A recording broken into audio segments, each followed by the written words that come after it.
నమస్తే welcome to 6 TV నేను రచన ఇక బులెటిన్ వివరాలకు వెళ్తే కామారెడ్డిలోని సోమార్పేటలోని ఎన్నికల కక్షలు భగ్గుమన్నాయి. ఓడిపోయిన అభ్యర్థి బాలరాజును గెలిచిన సర్పంచ్ తమ్ముడు ట్రాక్టర్తో ఢీకొట్టారు. గ్రామంలో ఇటీవల జరిగిన ఎన్నికల్లో ఓడిన అభ్యర్థిపై గెలిచిన సర్పంచ్ పాపయ్య తమ్ముడు చిరంజీవి ట్రాక్టర్తో ఢీకొట్టారు. ఇక ఈ ప్రమాదంలో ఓడిపోయిన అభ్యర్థి బాలరాజుతో పాటు 5గురికి గాయాలు కాగా అందులో 3గురి పరిస్థితి ప్రమాదకరంగా ఉన్నట్టు తెలుస్తుంది. అయితే ఈ ఘటన ఉద్దేశపూర్వకంగా జరిగిందా లేక ప్రమాదవశాత్తు జరిగిందా అనే అంశంపై పోలీసులు దర్యాప్తు చేస్తున్నారు.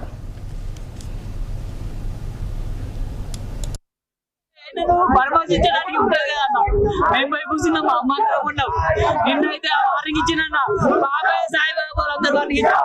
మేము తెలిసిన తెల్లారి మీరు చంపేస్తాం అన్న, మీరు అటు తప్పుకుంటే రైట్ వేస్తారని చెప్పిన. అయితే మేము ఏం చేసినామన్నా, ఎప్పుడు అనుకోండి మా దగ్గర మేము గెలిపించుకుందాం దిగినామన్న. కానీ అన్న మాట నిలిపించుకున్నాడన్న.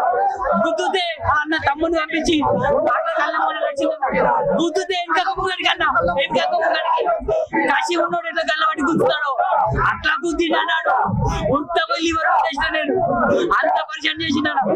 ప్రాణాన్ని అయితే ఉందన్న. ఆ పరిపాలన వద్దన్న మమ్మల్ని లేకపోతే మమ్మల్ని పంపిరి జీతం చేసుకుని బతుకుతా, జీతం చేసుకుని బతుకుతా. యువకులు అద్దన్నా, యువకులు అద్దన్నా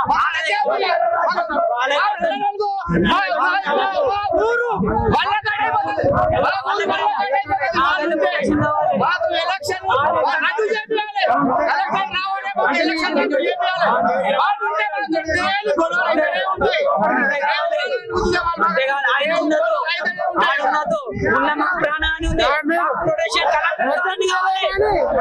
కలెక్టర్ ద్వారానే నిన్న గురించి ఏ పోలీసులు ఏమీ లేదు. ఇది ఈ పాలన